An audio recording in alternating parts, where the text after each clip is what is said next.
Hello there. Vous remarquez comment le son déboîte. J'espère en tout cas. Vous m'entendez correctement? Non. Est-ce que vous m'entendez mieux que correctement?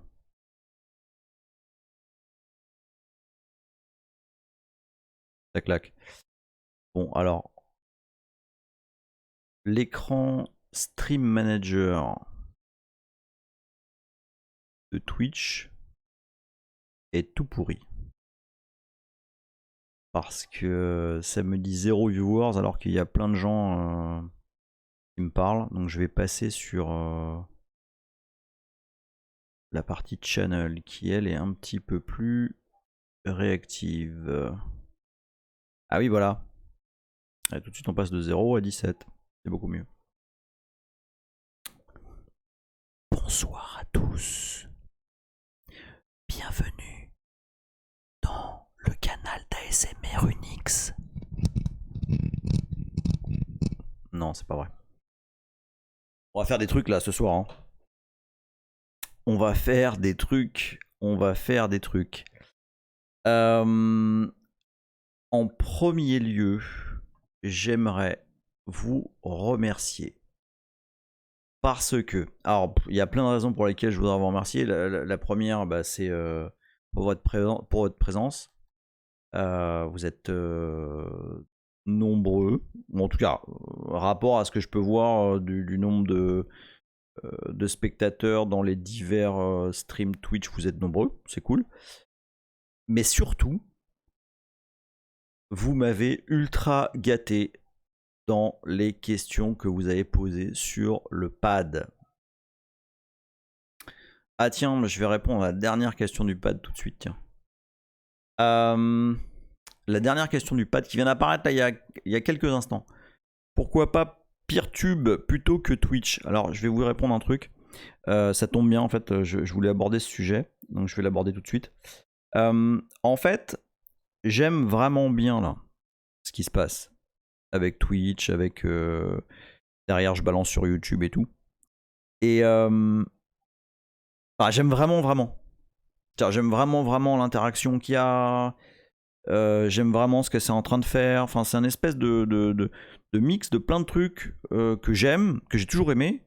Parler à du monde, expliquer des trucs et tout. Et en même temps, moi je cherche pendant la semaine, bah, typiquement quand vous me posez des questions où j'ai pas forcément les réponses, parce que je sais pas forcément tout. J'adore ça, parce que je vais aller me documenter, je vais aller apprendre des nouveaux trucs et tout. Et je suis en train, doucement mais sûrement, de me poser la question de est-ce que je pourrais pas faire ça un peu plus professionnellement, je sais pas. En tout cas, essayer de générer du revenu avec ça pour en faire quelque chose de plus d'une activité quoi. Et le truc c'est que autant j'aime beaucoup Peertube et les solutions open source, vous le savez, autant quand vous allez au supermarché et que vous proposez de payer en like, ça marche pas. Ils prennent pas des likes pour bouffer. Donc la raison pour laquelle j'utilise Twitch et que ensuite je balance sur YouTube, c'est parce que potentiellement je vais peut-être vouloir en faire quelque chose qui ramène de la thune pour pouvoir continuer à faire ce genre de contenu. Voilà, tout simplement. Donc c'est pour ça que j'utilise ces solutions. Si à la fin ça marche pas, puis ça ramène 28 centimes par mois, moi je lâche l'affaire et puis je le fais comme ça pour rigoler. Mais disons, là je suis peut-être un peu naïf, mais je pense en tout cas essayer de faire de ce petit game quelque chose d'un peu plus sérieux. On va voir. Je garantis rien, je vous dis rien. On voit. Alors, je sais, vous remarquez le nouveau petit effet là dans la full cam, il y a des petits trucs comme des petits parasites là à l'écran. J'ai fait ça aujourd'hui, je suis très fier de moi. Petit à petit là, hein, je step up the game. À chaque fois là, je mets un petit effet en plus. Si jamais ça vous saoule et que vous trouvez ça hyper kitsch et qu'en fait vous préféreriez avoir une image normale avec une Couleur normale et tout, vous me dites. Hein. Mais je m'amuse bien avec ça. Voilà. La petite intro étant terminée, je vous propose de rentrer dans le vif du sujet parce que il y a du lourd. Il y a du lourd. Comme je vous dis, je vous remercie vraiment pour. Il y a un lag son-image. C'est relou ça. Hein. Mais j'y peux pas grand chose en plus là. Bon, vous me dites si c'est vraiment chiant, je restarte le stream. Ouais, non, j'y peux pas grand chose là, pour le coup. Ok. Donc, ouais, je vous remercie beaucoup pour les questions que vous m'avez posées. Il y a vraiment des questions super auxquelles on va essayer de répondre aujourd'hui, ce soir. Je vais essayer de me tenir à 2 streams par semaine. Je garantis rien, hein, c'est vraiment une tentative. Mais c'est vrai que vu ce qu'on est en train de dépiler, on n'en aura pas trop de streams par semaine. Je sais pas où on va. Hein. Enfin, si, j'ai une vague idée de où on va en fait. Mais on va voir. On va voir si j'arrive à tenir le rythme. La dernière fois, je vais direct me mettre en Thermcam. La scène s'appelle Thermcam. La dernière fois, on m'a demandé, si je me souviens bien, c'est le nain qui m'a demandé. Pourquoi donc on avait des dupes dans ce morceau de code? Alors, juste parce que je présume qu'il y a du monde qui n'était pas là la dernière fois, je vais faire un tout petit résumé des épisodes précédents, juste pour... par contre, je vais lire en même temps ce que vous dites. Ok. Oui, j'imagine. Hein, j'imagine que vous êtes plus venu voir la console que ma frimousse. Je vais quand même faire un tout petit résumé des épisodes précédents, très rapide. En particulier, je vais me mettre en big term, donc c'est là où je démarre notre système d'exploitation naissant. Donc, rappel des épisodes précédents. On a... alors, je reviens sur celui-là. On a réalisé une toute petite image disque dans laquelle, alors je ne sais pas si elle est montée ou pas, non elle n'est pas montée, dans laquelle nous avons un système d'exploitation, si on peut appeler ça comme ça, minimal. En particulier, nous avons simplement un noyau. Et, je vais répondre tout de suite à une des questions qui est où est-ce qu'on trouve ce noyau. Un noyau, quelques librairies. Alors, il y a des gens extrêmement cultivés qui m'ont fait une remarque disant qu'on ne dit pas librairie en français, on dit bibliothèque. Ben, moi, je m'en fous, je dis librairie parce que ça passe mieux en anglais. Voilà, les librairies dont on a besoin pour faire fonctionner le seul binaire que nous avons installé dans notre image qui est le shell, qui est bash en fait. Hein.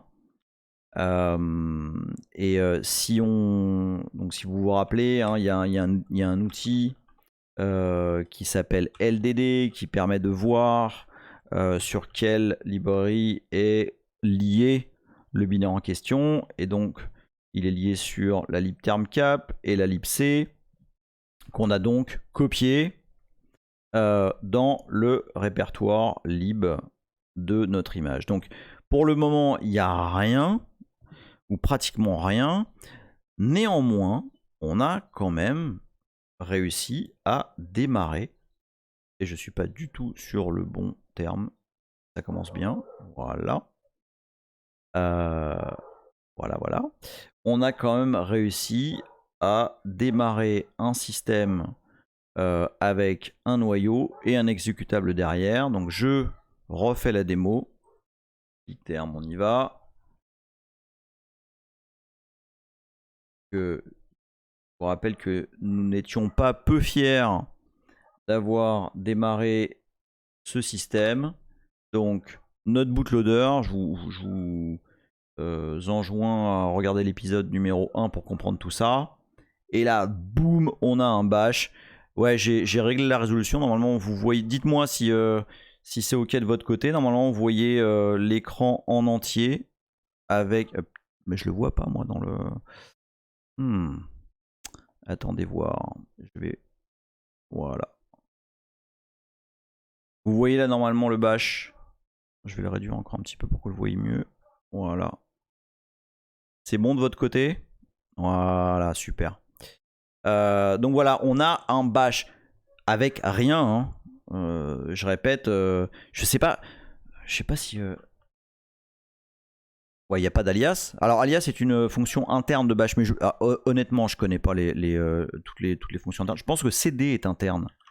Ouais, CD alors LS on l'aura pas, hein, ça c'est sûr. Non, comme on a rien, hein, je rappelle. Ah, par contre, vous savez ce qu'on a? Vous savez un truc qu'on a? On a tab. Je pense que ça existait déjà. Par exemple, si je fais CD/tab, ouais, ça marche. On a comme une sorte de LS. Ok, en faisant tab. Bon bref, en tout cas, ce système-là, il est pas très intéressant. Néanmoins, on a réussi à démarrer un noyau qui démarre un shell. Ok, donc jusque là, vous me dites si jamais le son est trop fort, pas assez fort, parce que c'est la première fois que je réutilise ce micro depuis très longtemps. Donc je sais que le son est bien meilleur qu'avec la webcam, mais peut-être que je parle trop fort, donc vous me dites. Alors, on a ça. Donc je vais quitter parce que maintenant on va passer aux choses sérieuses.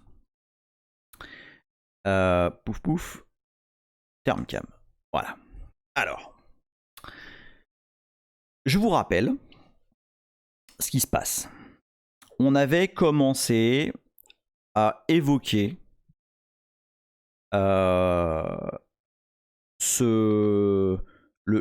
processus qui amène à l'exécution de ce shell. Donc, vous vous rappelez que je vous avais dit le premier programme que le noyau Linux, et d'ailleurs pas que Linux, hein, n'importe quel Unix normalement constitué, le premier processus qu'un Unix ou un Linux s'attend à trouver dans le file system, c'est le fameux programme init. Okay. Comme vous voyez ici, donc là on est dans la fonction init du noyau. Ok, c'est pas la fonction, c'est pas le programme init, hein, c'est la fonction init du programme noyau. Et ben il essaye d'exécuter via ce syscall, on va y revenir, le programme init qui, historiquement, pour ceux qui ont vu les premiers épisodes de l'histoire de BSD Unix, historiquement, init se trouvait dans /etc. Eh bah ouais, les gros porcos, ils ont mis ça dans etc. Mais bon, il y avait pas mal de trucs dans etc à l'époque. Et donc ça va essayer d'exécuter d'abord etc init, puis bin init, puis sbin init, qui est l'emplacement que nous connaissons tous.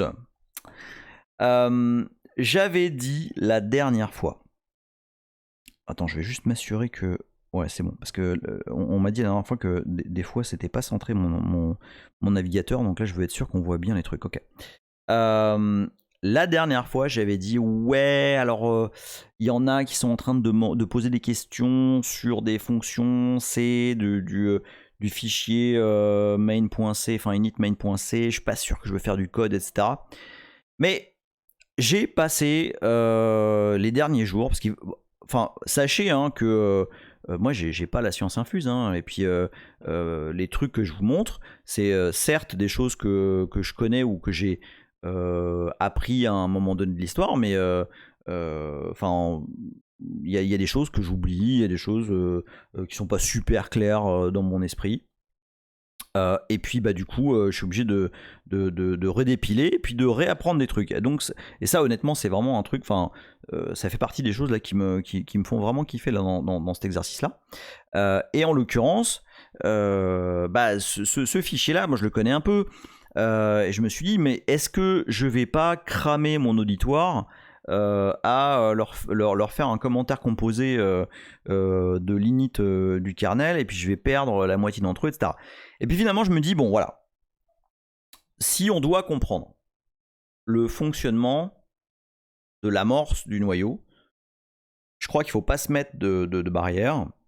Et à la fin, bah, ça va être mon job de vous expliquer le plus clairement possible ce que tout ce merdier fait en fait. Et tant pis, on va y passer un petit moment, mais à la fin, vous allez vraiment comprendre, comme moi, ce qui se passe quand le noyau finit d'initialiser tout un tas de... Enfin, d'initialiser le matériel, la RAM, etc. Et comment il passe la main, comment il passe en mode utilisateur. Ok. Alors, pour ça, j'ai pas mal d'idées. Et l'une d'entre elles, ça va être de carrément aller modifier. Ah, on est des oufs là.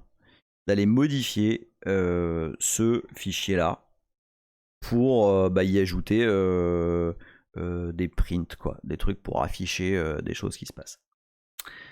Je vais tout de suite répondre à une des questions sur dupe, parce que on peut le voir assez rapidement. En fait, cette fonction init, est appelée à la fin de l'initialisation du noyau, à la fin de la mise en place de tout un tas de gestion de ressources matérielles par le noyau. Bon. Ça, oubliez cette partie-là, on s'en fout. C'était un vieux système de fichiers, je sais même plus s'il existe encore, qui permettait de simuler un système de fichiers compatible Linux dans une partition MS-DOS. Inintéressant, je pense que ça n'existe plus dans les kernels récents. Ok, on va y aller directement ici. Et là, on m'a posé la question. Comment ça se fait? Qu'est-ce que ça fait là? On open machin et dup. Qu'est-ce que c'est que ce bordel? Je vais essayer de vous donner des indices. Donc la première chose que fait ce bout de code, c'est ouvrir /dev/tty1. Donc on a vu la dernière fois que c'est la console, c'est-à-dire là où on va lire ce qu'on tape. Je vais essayer de pas trop donner d'indices. Et ensuite, on duplique ce descripteur de fichier 2 fois. Alors, je vais vous donner un indice qui va s'afficher littéralement en bas de votre écran. Je suis sur le bon écran? Ouais. Je vais faire man dup. Car vous le savez, man est la commande de la vie. Que nous dit le man? The dup system call, on va en parler tout à l'heure, creates a copy of the file descriptor. Donc la commande fait une copie du descripteur de fichier old. Bon là c'est dup 3, mais attends, moi je veux dup tout court moi. Voilà. Donc on copie l'ancien descripteur de fichier et globalement on l'incrémente. D'accord? Alors, qu'est-ce que ça signifie dans notre cas de figure là? On a ouvert dev tty1 avec le descripteur de fichier 0. Et ensuite on le duplique une première fois pour avoir un descripteur de fichier 1. Et une deuxième fois pour avoir un descripteur de fichier 2. Ça vous dit rien? Eh oui, exactement. John X Livingstone. L'entrée standard 0, stdin. La sortie standard 1, stdout. Et la sortie d'erreur 2, stderr. C'est pas magnifique ça? Directement là, boum, on a la création des 3 descripteurs de fichiers originaux. Moi je trouve ça beau. Il y a quelqu'un qui m'a posé la question, donc là, toujours sur le pad.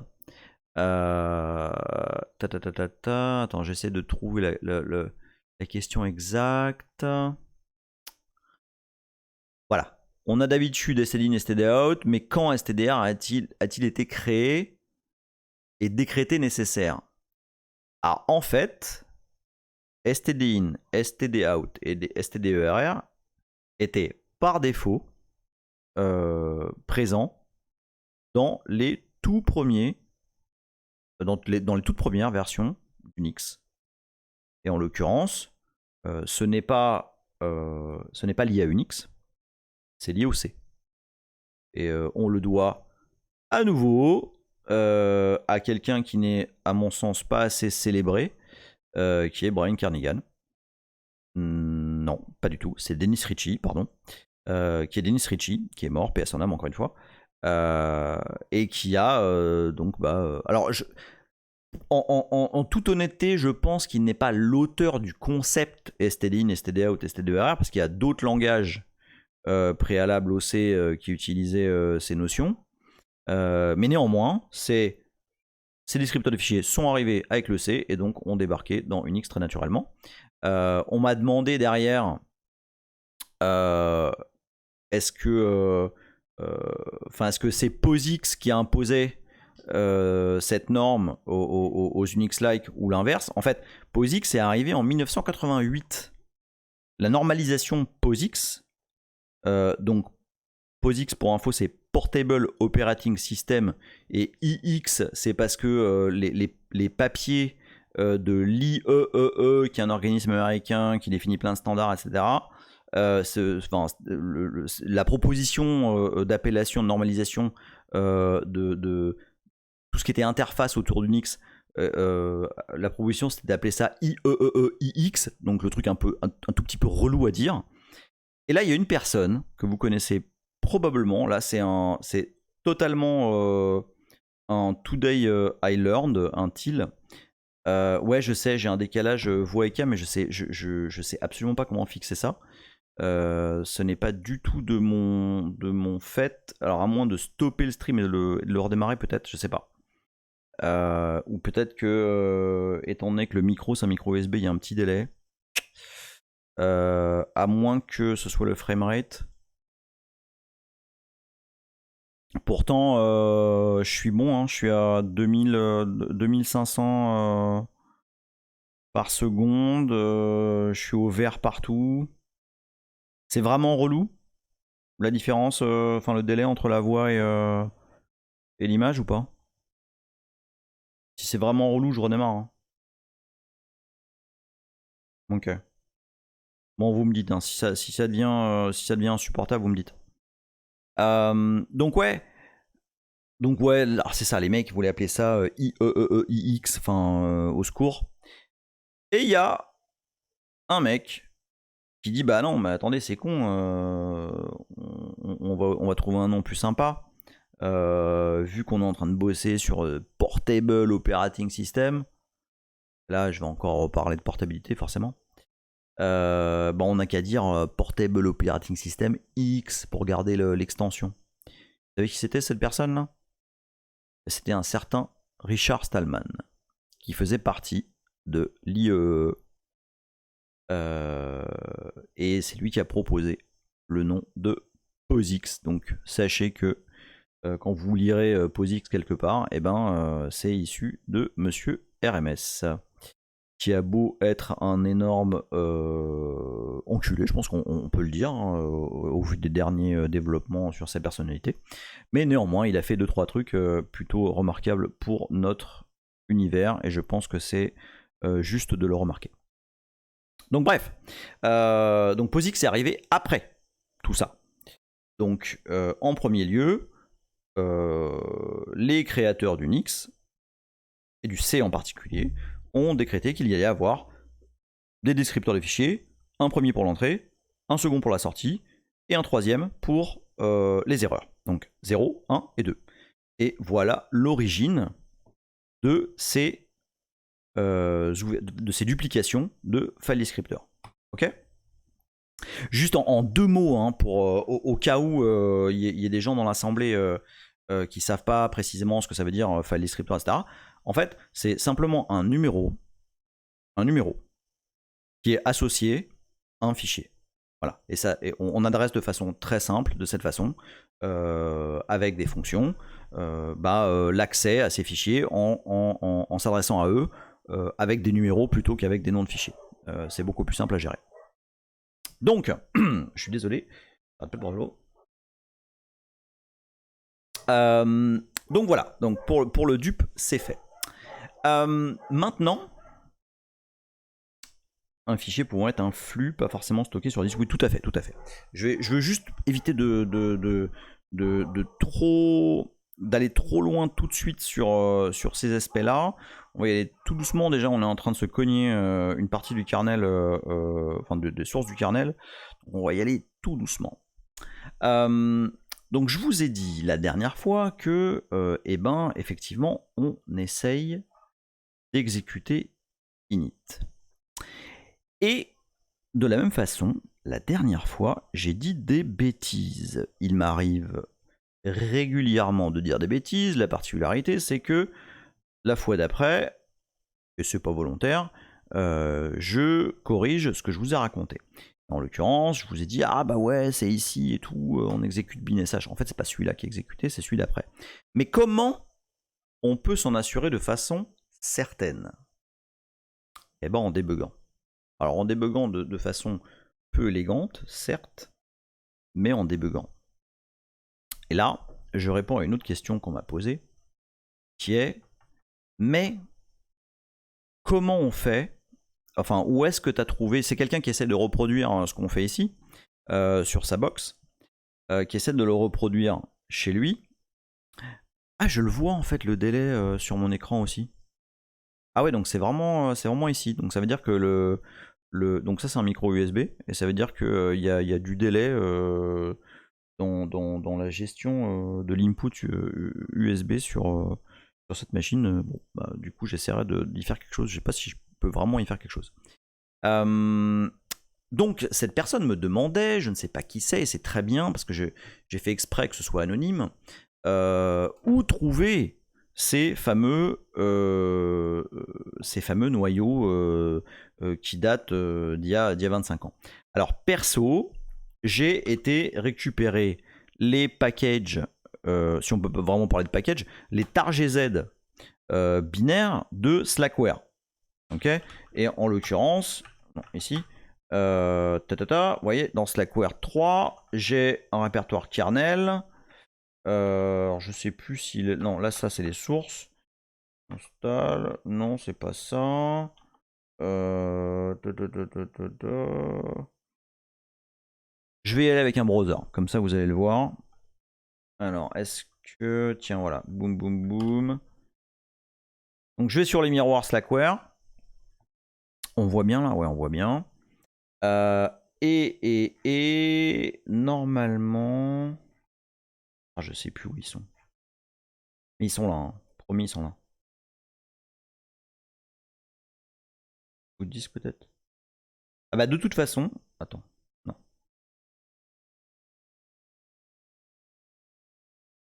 Non. Alors, ils sont quelque part là-dedans. ça va vous aider. Quelque part là-dedans, dans un de ces targz, peut-être avec un K. Ah oui, je sens bien avec un K. Tiens, boum, LX1213 1 targz. Voilà, ça c'est des kernels. Ok. Et c'est des kernels binaires. D'accord. Donc ça veut dire que tu récupères ça, tu défais l'archive et tu peux l'utiliser tel quel. Ok. Et booter, le copier dans ton image et booter sur le fichier vmlinux. Mais nous, on est des oufs. Nous, on est des oufs. Et comme on est des oufs, on va pas juste copier un kernel comme des débutants comme ça là. Nous, ce qu'on va faire, c'est qu'on va le compiler. Ouais. Alors, je vous rappelle, j'ai fait un petit topo là-dessus la dernière fois, je le fais rapidement. Attends, je lis juste qu'on me dit, tu peux ajouter du délai sur les différents éléments de OBS. Ah. Bon, je vais pas faire ça là, parce que c'est pas un atelier OBS et ça va vous faire chier. Mais ouais, c'est pas con. Mais je vais regarder ça pour la prochaine fois. Je te remercie. Ouais, c'est là que les embrouilles commencent. Alors, rappel. La dernière fois, je vous ai dit en fait que pour simplifier l'interaction avec notre fameuse vieille Slackware, enfin en tout cas notre vieux système Linux, etc., j'ai plus ou moins installé une Slackware 3. En fait, j'ai pas vraiment installé. J'ai utilisé. Enfin, je vous propose d'aller voir l'épisode numéro 2 parce que je ne vais pas refaire le truc. Mais en gros, j'ai fait une image disque, donc DD, IF, Dev0, nanana. Et il se trouve que j'ai récupéré un CD Walnut Creek dans lequel il y a un répertoire live, dans lequel il y a tous les utilitaires. En tout cas, il y a un système qui est prêt à booter. J'ai AirSync tout ça dans le disque. Et du coup, je me retrouve avec quoi? Je vous le donne, ni une ni deux. Boum, un Linux. Qui est une Slackware 3 donc, et qui fonctionne avec un kernel 1, 2, 13, et à l'époque, les Slackware avaient comme hostname Darkstar, donc j'ai laissé tel quel parce que c'est des bons souvenirs. Voilà. Donc, j'ai une Slackware 3 qui fonctionne. Et dans cette Slackware 3, j'ai quoi? Je vous le donne en mille, j'ai les sources du noyau. Et là c'est la fête, je vous le dis, c'est la fête. Donc, avec ça, on va pouvoir recompiler un noyau. Alors comment ça, j'avais 3 ans? Alors les mythos, ça suffit, hein. N'importe quoi. C'est tout à fait faux. C'est tout à fait faux. Non, mais alors, genre j'ai 2000 ans, quoi. Arrêtez de mentir. On voit rien là en fait. Alors je vois de moins en moins parce que la nuit tombe. Donc accordez-moi une petite seconde, je vais juste allumer la lumière.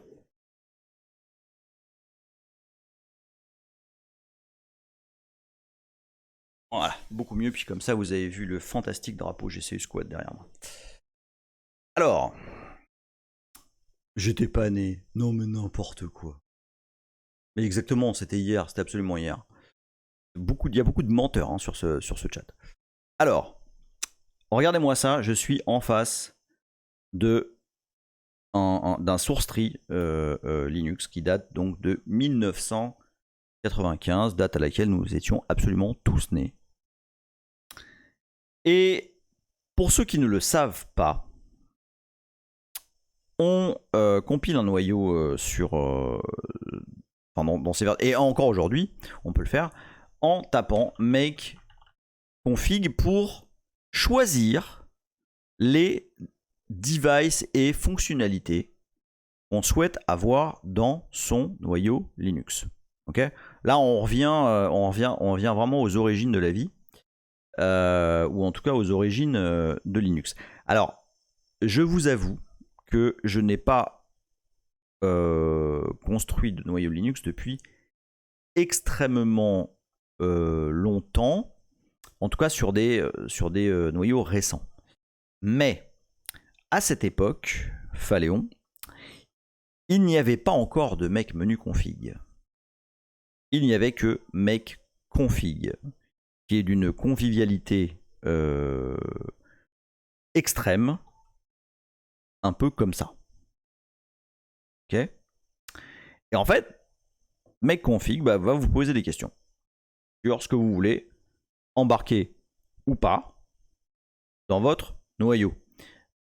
Ceci est toujours d'actualité. C'est-à-dire qu'aujourd'hui, il y a un truc qui s'appelle make menu config. Alors, je dis aujourd'hui, j'en sais rien. Hein. Encore une fois, ça fait un petit moment que je ne l'ai pas fait. Si quelqu'un peut me confirmer que make menu config existe toujours, il y avait deux choses. Il y avait make menu config et make xconfig.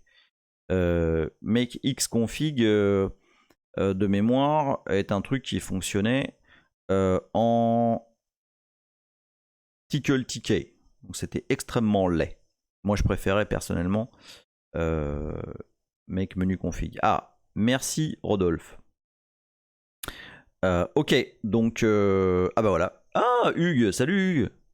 J'ai beaucoup aimé ta vidéo, Hugues, sur le Cobalt. Ça m'a fait des souvenirs. D'ailleurs, tiens, vous allez dire que c'est n'importe quoi mes vidéos parce que j'arrête pas de faire des parenthèses.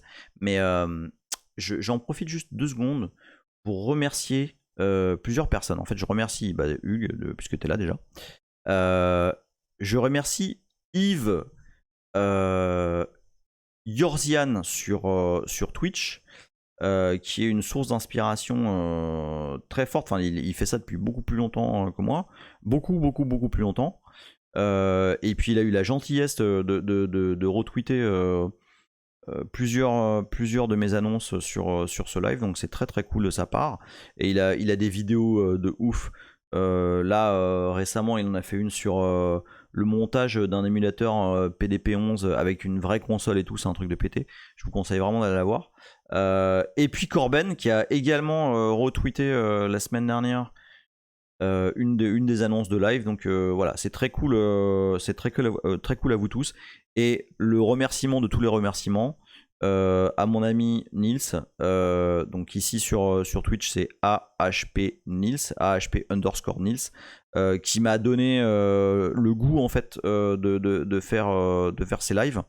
Il a commencé bien avant moi. Et franchement, ces lives sont super cool.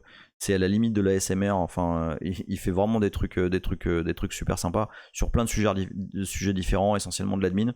Je vous invite à aller voir sa chaîne, ça vaut vraiment le coup. Donc, j'en étais à mon fameux make config. Donc voilà, c'est d'une convivialité sans nom. Je vais peut-être pas faire tout le config. Alors, c'est assez rapide en fait dans la version 1.2.13. Voilà, est-ce que je veux avoir des disques IDE? Alors à l'époque, c'était ce qu'on avait, donc il faut dire oui. Est-ce que je veux le vieux disque only driver? Non, probablement pas. Est-ce que je veux le nouveau IDE driver pour primary et secondary? Si vous vous rappelez, oui, carrément. Etc., etc. Bref. Et tout ça va me générer un fichier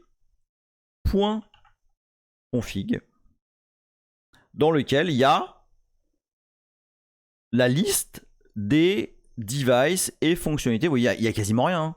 Pour ceux qui, si vous voulez regarder un .config de kernel récent, vous allez flipper. Hein. Là, il y a vraiment quasiment rien.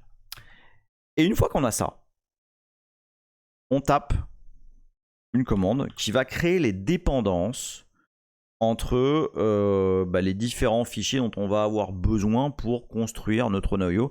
Et ces dépendances, ça se crée avec la commande make dep. Voilà. Alors pour ceux qui ont compilé des noyaux récents, je pense que vous allez un petit peu flipper sur la... Tiens, je vais faire un make clean. Comme ça, on le fait au complet. Donc je refais un make dep. Voilà.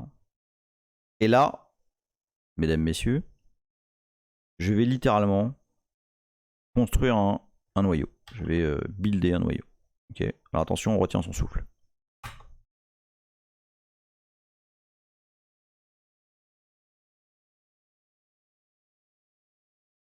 Allez.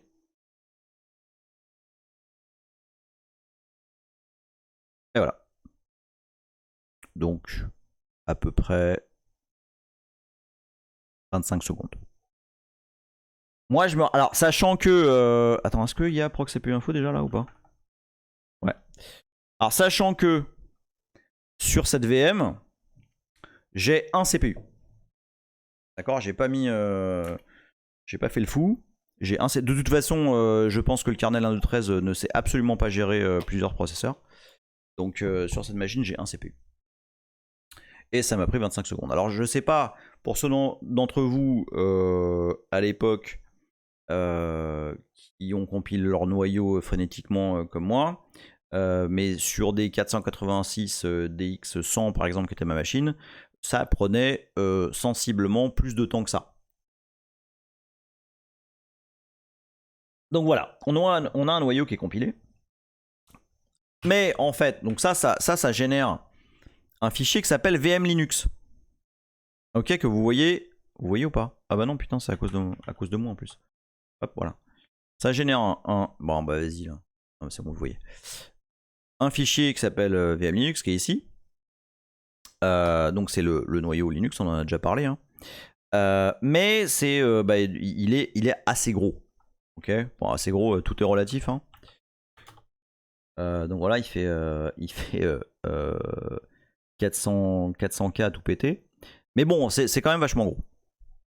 En fait, pour faire un noyau compressé, on fait make Z image. Donc de nos jours, on fait make BZ image. Parce que modernité, BZ2 et tout.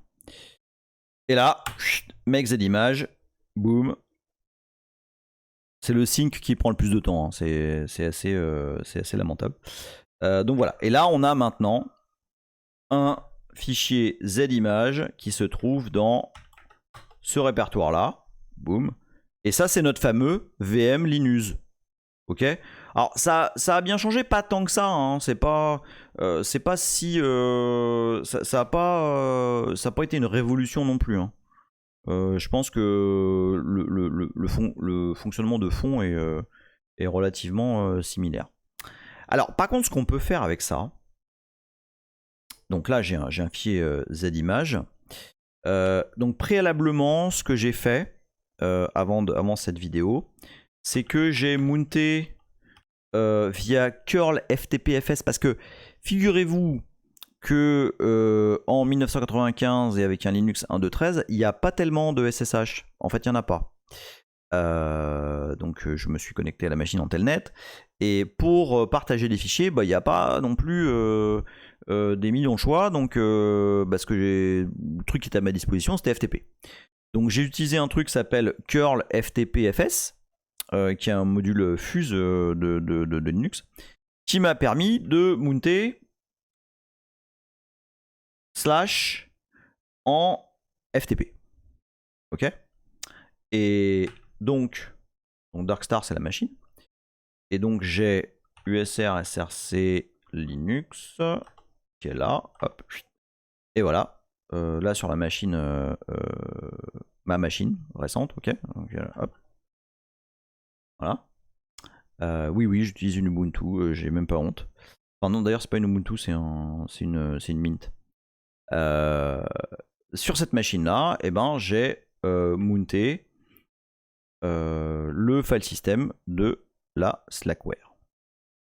Alors donc notre noyau compressé, où est-ce qu'il est là, est ici, Z-image. Et alors qu'est-ce que je peux faire avec ça? Si vous vous souvenez,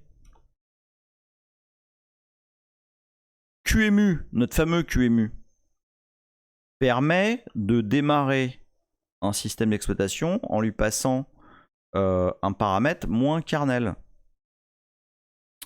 Alors attends, Z-image, bon, on va le copier ici. Donc, je passe sur ce truc là. Si je fais moins cursiz, moins kernel Z-image, donc, le noyau que je viens de compiler, je devrais pouvoir, comme vous le voyez, démarrer, boum boum. Et en plus, on n'a pas la partie BIOS. Je ne sais pas si vous avez remarqué. Je vais le refaire en ralenti. Si je vais trop vite, vous me le dites. Hein. J'essaye de tout expliquer au max là, mais là typiquement tout ça je l'ai fait cette semaine, donc du coup c'est assez frais. Mais si jamais il y a des choses qui vous passent par-dessus la tête et vous comprenez pas, vous me le dites. Hein. Donc là, je rappelle, on a compilé un noyau sur la Slackware 1.2.13. Je l'ai copié sur ma machine. Non, c'est pas ça. On s'en fout là. Hop, non, c'est là. Voilà. Je l'ai copié sur ma machine localement ici. Et du coup, ça fait que je peux appeler QEMU en spécifiant le kernel sur lequel je vais démarrer et le disque, du coup, qui est toujours pimpin.img. Alors attends, il y a Sofiane qui me pose une question. Est-ce que tu as modifié les sources avant leur recommandation? Non, pas encore. La seule chose, Sofiane, que j'ai fait sur ce kernel-là, c'est le fameux patch de pour ajouter le support du port série. Alors du coup, j'en profite pour répondre à une autre question qui m'a été posée sur ce fameux patch du port série. Terme cam ici, voilà. La question c'était... Voilà. Tu as parlé d'un copier-coller pour le patch du kernel. Où est-ce que tu as trouvé exactement ce code? Alors, hop, ici. Voilà, le support du no graphique, exactement. Et vous savez, c'est super cool de savoir que vous suivez. Hein. Enfin, en particulier, là, les questions me font hyper plaisir parce que moi, je fais mon live et tout, je vous dis des trucs, je sais pas comment c'est reçu, quoi. Et au final, vos questions me font voir que vous suivez, vous reproduisez le truc à côté. Enfin, vraiment, c'est trop cool. Donc, en fait, ce patch-là que j'ai fait, je me suis servi de ces deux trucs-là, en fait. En vrai, j'ai été creusé pour savoir... alors, je te réponds juste après, hein, Akanoa. J'ai été voir à partir de quelle version du kernel il y avait quelque chose qui ressemblait de près ou de loin à une sortie sur le port série. Et il se trouve que le premier noyau qui a implémenté ça, c'est le noyau 1.3.38. J'avais fait une petite blague sur le fait que c'était le noyau juste après le 1.3.37. Et en fait, ce patch, il est là, il existe. Donc si je vais dessus, il est là. Et là donc, on cherche, je pense que c'était le fichier console.c. Voilà. Et moi, ce qui m'intéresse dans ce fichier-là, c'est les parties où ça cause de parler sur le port série. Et là, on a, voilà, define nanana. Ok, voilà, ça typiquement, c'est l'adresse du port COM1, ce qui s'appelait COM1, du port série numéro 1. Et voilà, c'est ça, donc cette fonction-là, serial echo print et serial echo init, que j'ai backporté ici. Ok. Et tout simplement dans la fonction qui écrit des trucs, j'ai ajouté l'appel à ces fonctions. Voilà. Qui écrivent du coup sur le port série.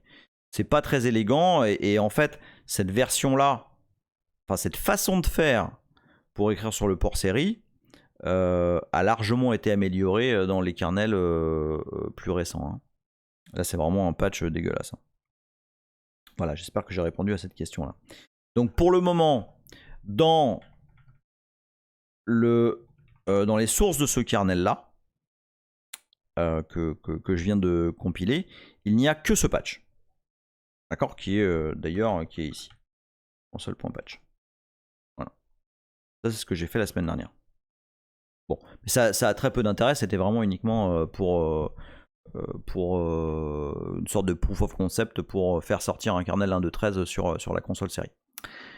Mais donc pour te répondre, Akanoa, en fait, le mode cursize suffit parfaitement. Okay, tu n'as absolument pas besoin de ce patch. Okay, en réalité, ce patch n'est pas suffisant pour faire ce qu'on va faire, simplement parce qu'il est très très préliminaire. Et du coup, je vais vous parler d'un truc. Ce patch permet d'écrire sur le port série des informations qui proviennent du noyau. Généralement, pour écrire des trucs qui proviennent du noyau, en tout cas, pour faire afficher au noyau des trucs, on utilise une fonction qui s'appelle printk. Si vous avez fait un petit peu de C ou même d'ailleurs plein d'autres langages, parce que cette fonction existe dans plein d'autres langages, vous connaissez probablement la fonction printf. Ok ?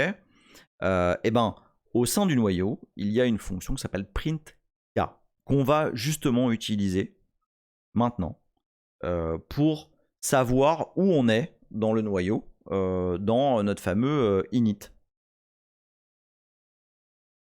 Alors, on y va. Alors, je regarde juste si on me pose des questions. Là. Le port série sur un... Ah oui, d'accord. Option QEMU, ok. Le patch est appliqué avec la commande patch, absolument. Faléon, patch moins P0, je crois, inférieur, machin, enfin, tout à fait standard. Voilà. Alors, donc, je suis actuellement sur ma fameuse Slackware 3 avec mon kernel 1.2.13, fièrement. Et je vais éditer. Et alors là, quand même, ça a quand même de la gueule. Je vais éditer du noyau. En particulier, je vais éditer, arrête, hop, init main.c. Alors, il faut savoir que le VI que j'ai sous les mains ne supporte pas page up et page down, donc je dois faire CTRL F. Et je dois aller... Alors, on va déjà, vous voyez là, start kernel, là, c'est là, comme son nom l'indique, cette fonction, c'est là que tout démarre, d'accord? On parlera de tout ça là à un moment donné, la command line, okay, parce que ça c'est ce que on passe en paramètre au kernel. Mais on va aller d'abord, je vais pas spoiler tout de suite, on va aller d'abord dans cette fameuse fonction init. Ok. Alors, je vous ai dit, hein, moi je sais pas tout. Je sais pas tout. Et puis, âge faisant, eh ben, j'oublie plein de trucs.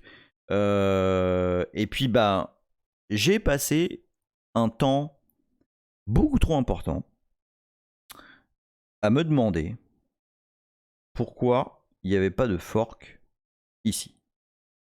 Et là, je vais vous expliquer ce que c'est que fork. Vous avez sûrement entendu parler, alors je vais juste lire ce que dit Akanoa. Ok, patch. Vous avez probablement entendu parler, soit par blague, soit dans des forums techniques, etc., de la fonction fork. Qu'est-ce que c'est que la fonction fork? Donc fork, c'est une fonctionnalité, plus précisément ce qu'on appelle un system call, un syscall, dans sa version courte, qui duplique strictement, qui duplique le processus courant. Ça veut dire que si j'ai un programme, quel qu'il soit, lorsque j'exécute depuis ce programme un autre programme en utilisant au préalable, j'ai été un peu vite là, je vais revenir là-dessus. Depuis un programme, si j'utilise la fonction fork, à un instant T, je me retrouve avec deux occurrences de ce programme qui sont pratiquement identiques. Ok? Pourquoi on a envie de faire ça? Vous me dire, c'est un peu con ton truc. En fait, pour ceux d'entre vous, hello Nils, je t'ai fait un big up tout à l'heure, tu verras au début de la vidéo. Pour ceux d'entre vous qui ont joué avec MS-DOS, vous vous rappelez peut-être que lorsque vous appeliez un programme depuis un autre programme, en appelant une fonction exec, et ben le premier programme était écrasé. Ah, je viens d'éclater mon micro, désolé. En fait, le syscall exec, c'est également un syscall, je vais largement expliquer ce qu'est un syscall après, sauf que ça fait déjà pratiquement 1 heure. La fonction exec, lorsque vous appelez exec depuis un programme en C, eh bien, le programme que vous exécutez vient écraser le programme qui l'appelle.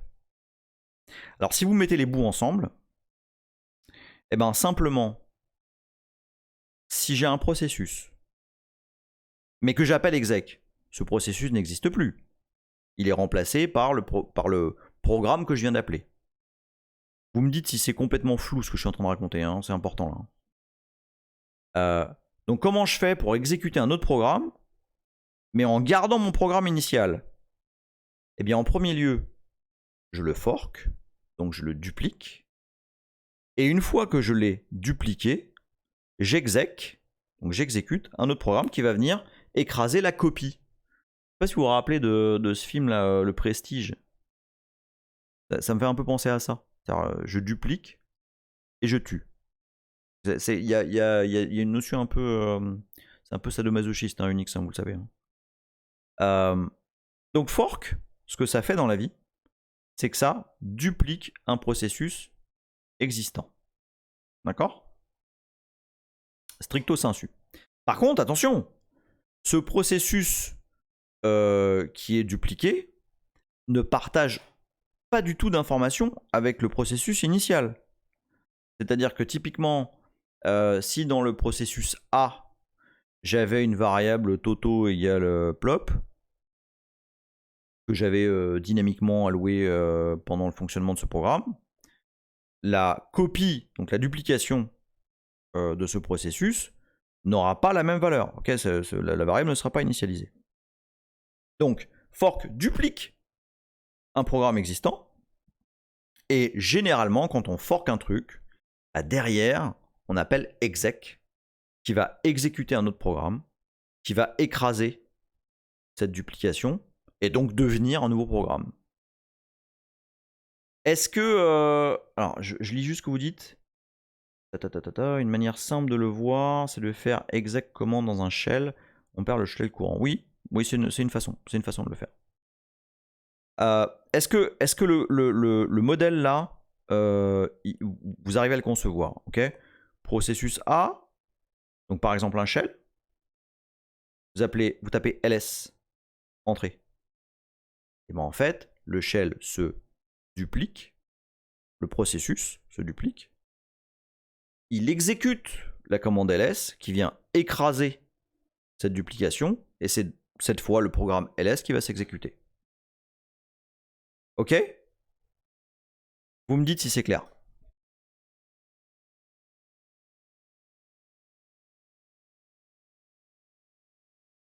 Il n'y a plus personne qui parle, je vous ai tous tués là. Je voulais pas vous faire du mal, hein, vous savez. Ok, c'est clair. C'est quoi l'intérêt de tout copier? Bah en fait, la méthode pour avoir un nouveau processus, c'est de copier le processus existant en fait. C'est pas, c'est vraiment, c'est le design qui veut ça. C'est-à-dire que les créateurs de ces fonctionnalités ont pensé. Non, même pas. Hein, c'est même pas une histoire de mémoire partagée. Hein, c'est vraiment, enfin, on duplique si tu veux. C'est plus simple Ah oui, tu as. Alors ça, par contre, tu as absolument raison, John X Livingstone. C'est tout à fait vrai. Le fait de copier le processus, en tout cas au moins sous Linux, lorsqu'on copie un processus qu'on fork, effectivement, on est en copy and write, donc ça fait que l'overhead, donc la... comment je peux traduire overhead, le travail nécessaire pour dupliquer un processus est très faible. Ok, ça prend très très peu de ressources en fait. Et donc du coup, lorsque on duplique un processus, bah, c'est finalement la méthode la plus rapide pour avoir comme une espèce de carcan vide, quoi, de coquille vide, sauf que bah voilà, il y a un autre programme qui tourne dessus. Potentiellement, on peut faire d'autres choses avec. C'est-à-dire que fork a d'autres utilités, pardon. Hein, ça peut, je vais pas rentrer dans le détail de ça, mais par exemple dans du code réseau, fork a beaucoup d'intérêt. Ok, bon.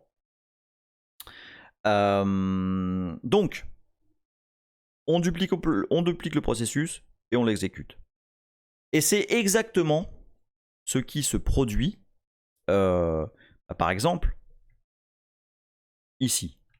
Okay, je vais revenir là-dessus, hein, sur le pourquoi note pid fork machin, et c'est ce qui se produit ici également. Mais j'ai passé un temps considérable, et vous allez voir que c'est parfaitement con, à me demander, mais merde, ici, On fork. En dessous, on fork. Mais ici, on exec VE.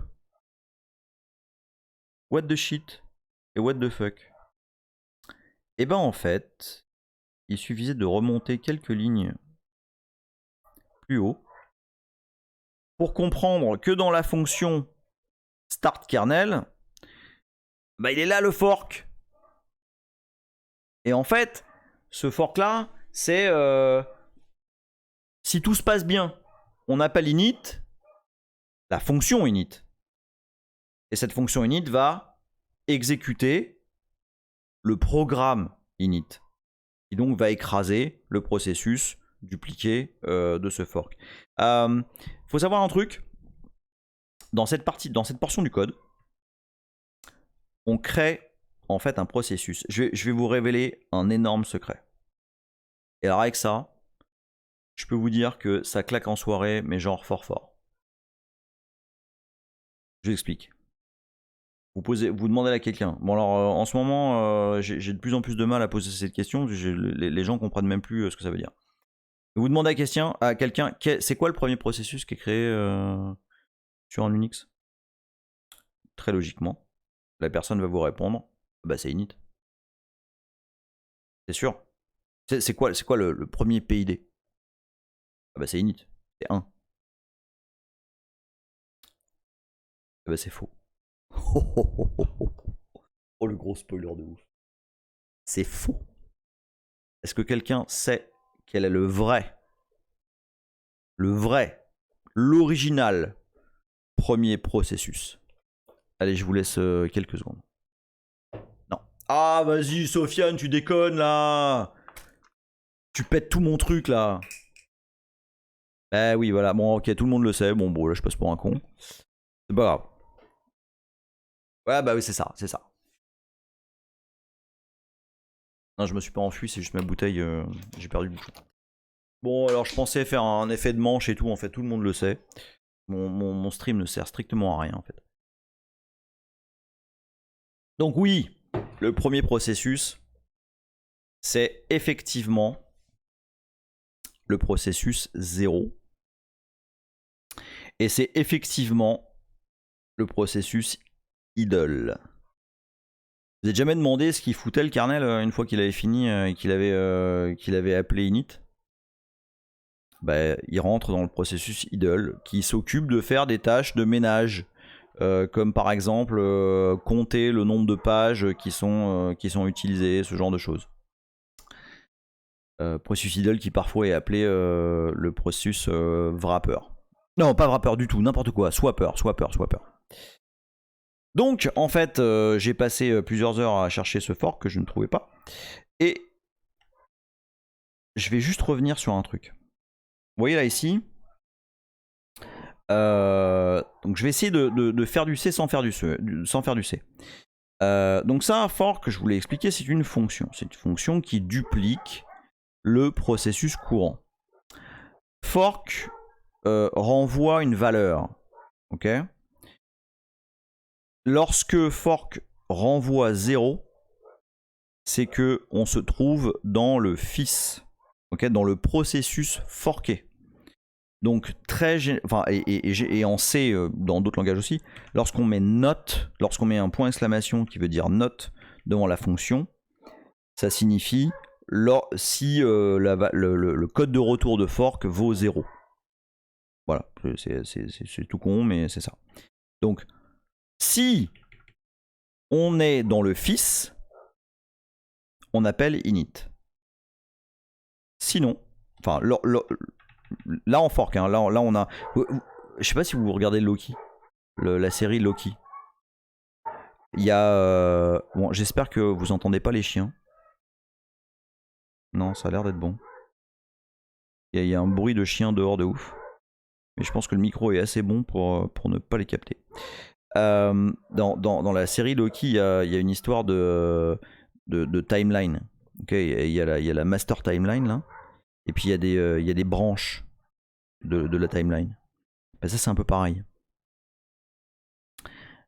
Non, non, je vais pas spoil Loki. Je promets, je spoil pas. Ça, c'est en plus l'histoire de la timeline et des branches, c'est carrément premier épisode. Non, je spoil pas. Hein. Et ben ça là, c'est exactement ce qui se passe. C'est-à-dire que ici, on fork et on passe dans une autre timeline. On passe dans un autre processus qui est init. C'est pas tout à fait retour vers le futur. Pas tout à fait. Mais ici, on est en train de passer dans une nouvelle timeline, mais par contre, on continue après. Ok? Ceci existe dans le processus initial. Ok, on a une boucle infinie. For point virgule, point virgule, c'est une boucle infinie qui lance la fonction idle. D'accord? Mais en fait, ici, on vient de basculer dans cette fonction qui est un nouveau processus. D'accord? Et dans ce nouveau processus, on ouvre stdin, stdout, stderr et on essaie d'exécuter init. D'accord? Ce que je vous propose, c'est de s'assurer que bah, on passe ça là et que bah, l'exécution d'init a fail. Okay. Donc on va utiliser, comme je vous ai dit tout à l'heure, une fonction qui est printk et non pas printf, qui est le print du noyau.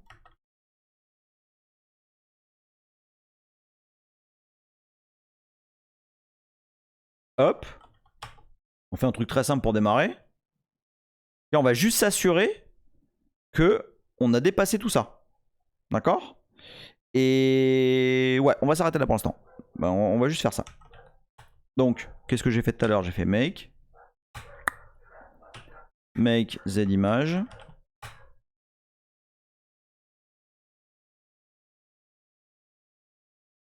Allez. Et là, je copie mon fichier z-image ici. Je change de terminal.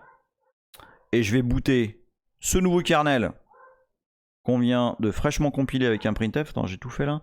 Printf, machin, make bz-image, je l'ai copié. Ça devrait le faire. Bon, dis donc! Qu'est-ce que c'est ça? On a fait notre premier patch kernel. Eh ouais, init failed. Donc, on sait au minimum. Alors, je reviens ici. On sait au minimum.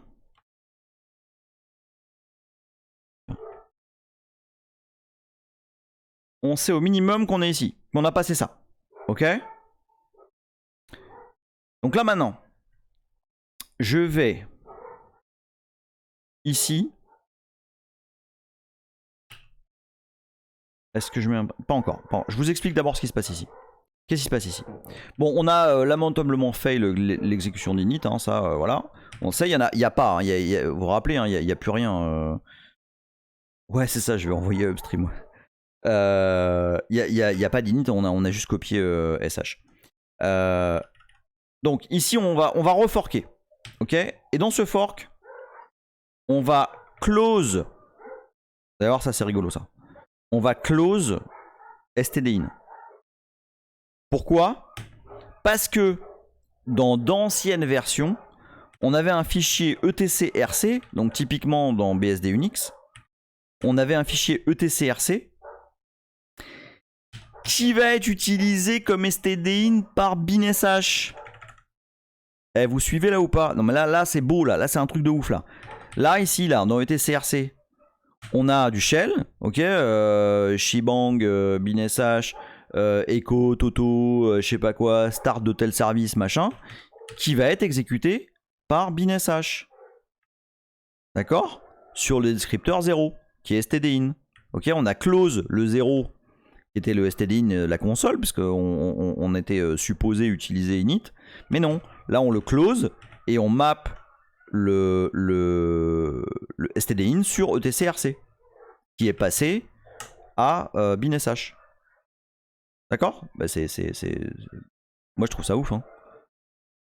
Je sais pas, est-ce qu'on pourrait pas faire un truc? Ah, je vais essayer un truc. Je l'ai pas fait ça, mais on va le faire. Allez, on est chaud là. Ah, il est 22h10 là, c'est n'importe quoi. Bon, allez, on va quand même tester. Donc, je vais mount. Ah bah, déjà mounté, tiens, c'est malin. Je vais faire un truc. Je vais. Donc, MNT, donc ça c'est notre. Donc, c'est ETCRC, hein, il s'attend à trouver. Donc, on y va. On va faire bin sh. Ah oui, mais attends, parce que j'ai rien. Echo, c'est interne ou pas? Non, je crois pas. Hein.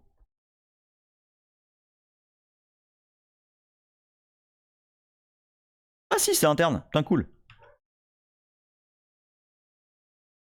Ok, donc on va dire Echo. Oh là là, j'ai aucune idée de si ça va marcher ou pas, hein, je vous le dis direct. Et puis surtout, si ça marche, ça risque de se finir en panique. Alors, Umount.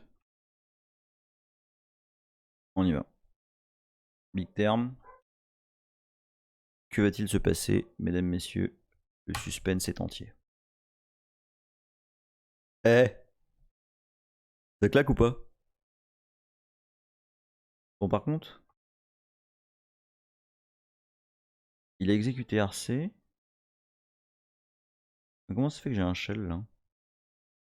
Ah, c'est tuning là. Voilà, là on est, on est full tuning là.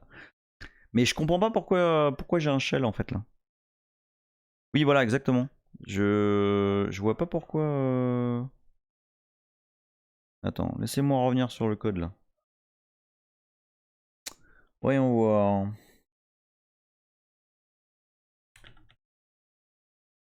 Bah si, remarque.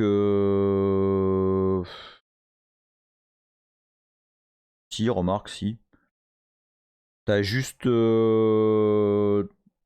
Bah ouais. Bah par contre, je comprends pas comment tu peux avoir. Comment. Attends, bah tu sais. Regarde, tu sais ce qu'on va faire. Regarde ce qu'on va faire.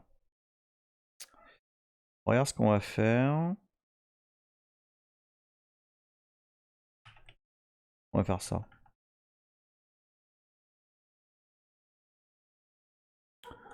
On va en avoir le cœur net.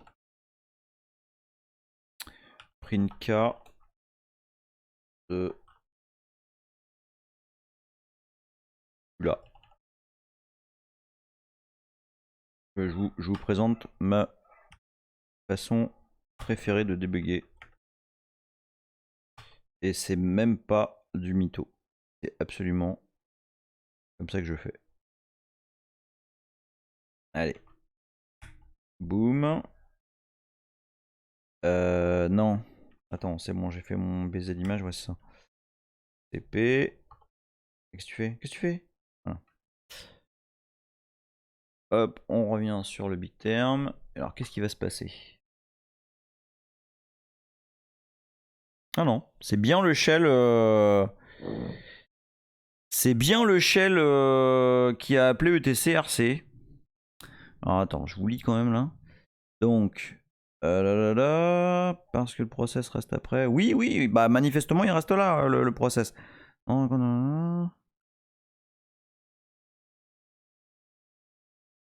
Ouais, ouais, je pourrais mettre un exit.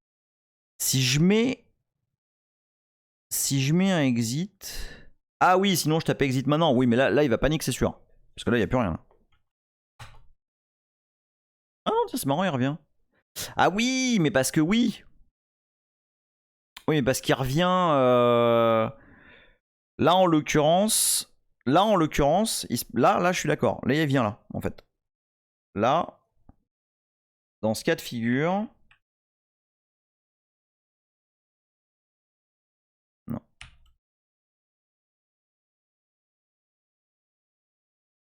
Là en l'occurrence. Mais il devrait mettre. Ah, mais c'est parce que j'ai pas mis de backslash n. Ah bah voilà, alors bravo. Hein, bravo, bravo. Ah ça c'est bien ça. Ah bah là c'est bien. Exemple à suivre. Il met pas de backslash n. Après, on se retrouve à mettre des backslash 0 dans des strings comme dans systemd. Hein. Je n'avais pas encore taillé systemd pendant cette session. Donc, c'est tout à fait legit. Allons-y. Bah non. Bah non. Bon, alors ça marche pas du tout ça. Ça, il va falloir que ça sur le prochain coup, je vais regarder. Ok, bon. Attends, je suis où là tiens, hop. Ouais, non, mais je comprends pas. Je comprends pas. Manifestement, on est là, puis j'exit. En même temps, on n'est pas dans un while, donc et en plus, on revient là, parce qu'il dit child, died, machin. Donc on est dans cette boucle là. On est ici là. Quand je fais CTRL D, on est là. Je comprends pas pourquoi mon print K là.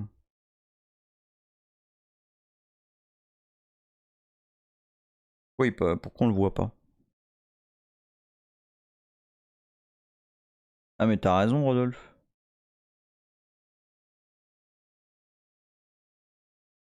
Ah non mais il a raison. Je mets un. Bah oui. Bah oui. Bah oui, c'est ça. Je fais mon print K après le execve, c'est complètement con. Execve, le refait de dupe. Bah oui. Ouais, mais c'est ça. Oui, non mais t'as absolument raison. En plus, c'est malin parce que je l'ai dit. Bah au moins, vous suivez plus que moi en tout cas. Bon, bah voilà, c'est ça l'explication. Effectivement, execve écrase le programme, donc moi c'est complètement con mon truc. Ça ne pouvait pas exister. Alors, par contre, je veux vous montrer un truc. Je veux vous montrer, avant de... Parce que là, il est déjà 22h17. Je veux vous montrer les PID. Parce qu'en fait... On va voir. On va montrer... Hop, ici, là.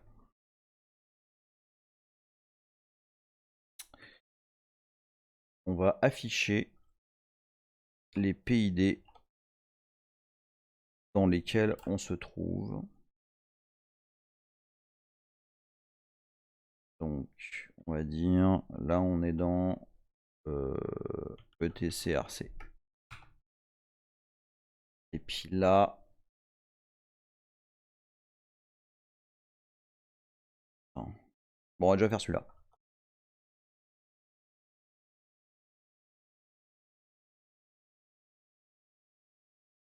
Hop.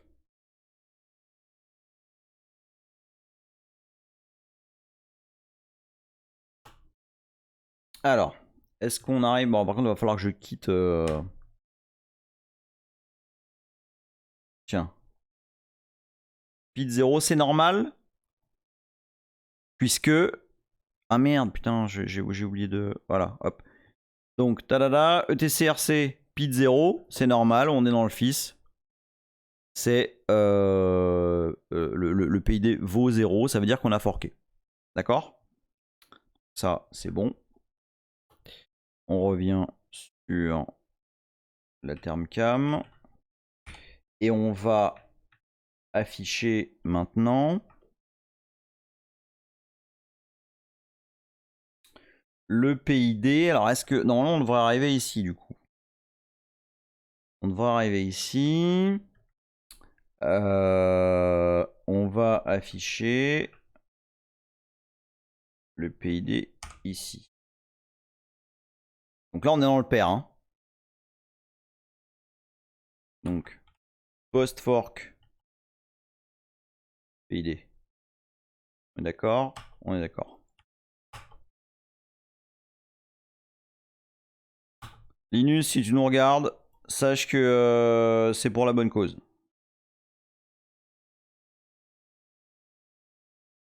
Hop, voilà. Je bouge d'écran. Tac. Alors, qu'est-ce qui se passe? Haha! Post fork PID 2. Eh ouais. Pourquoi? Bah parce que notre... Je reviens ici.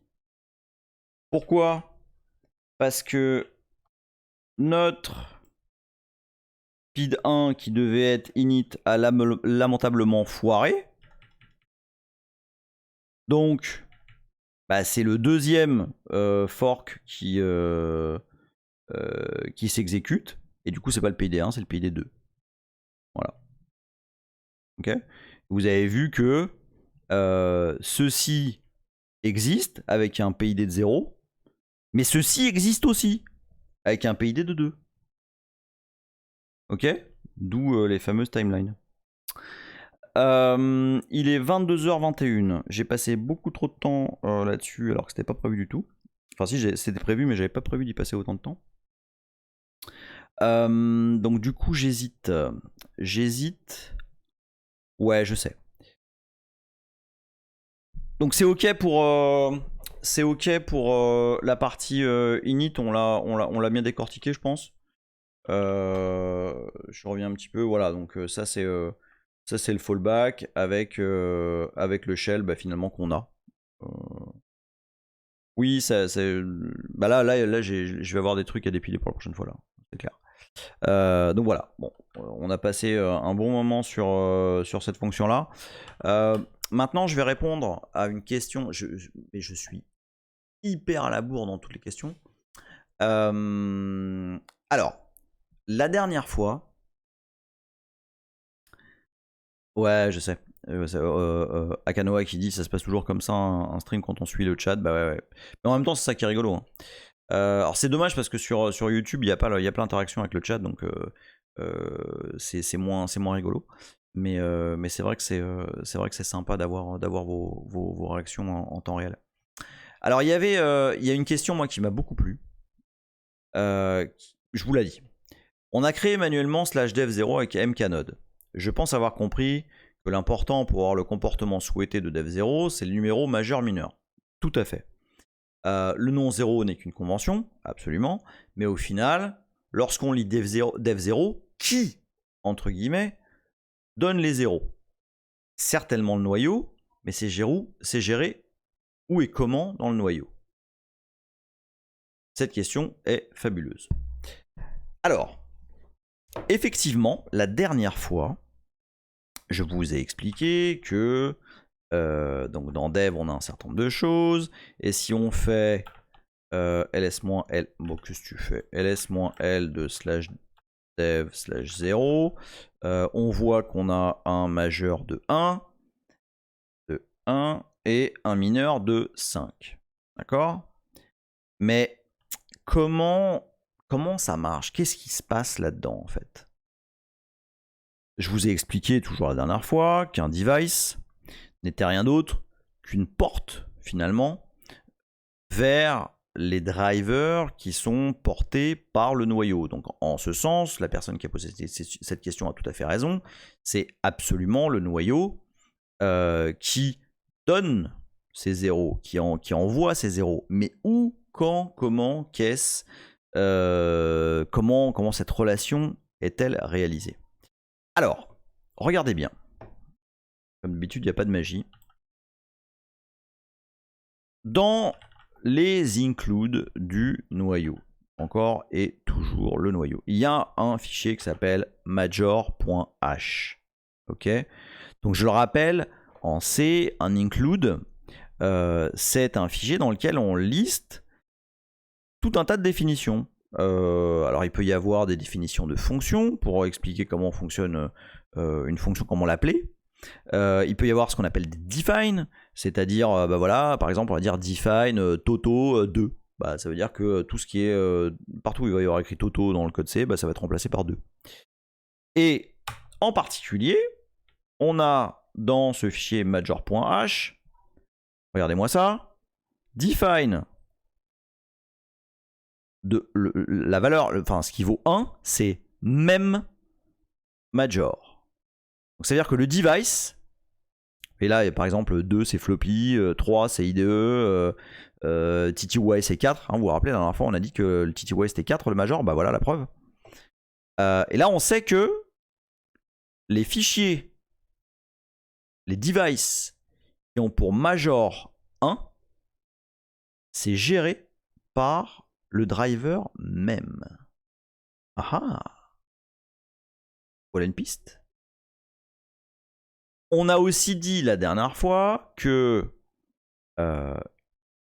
dev0, c'est un driver de type char, C-H-A-R.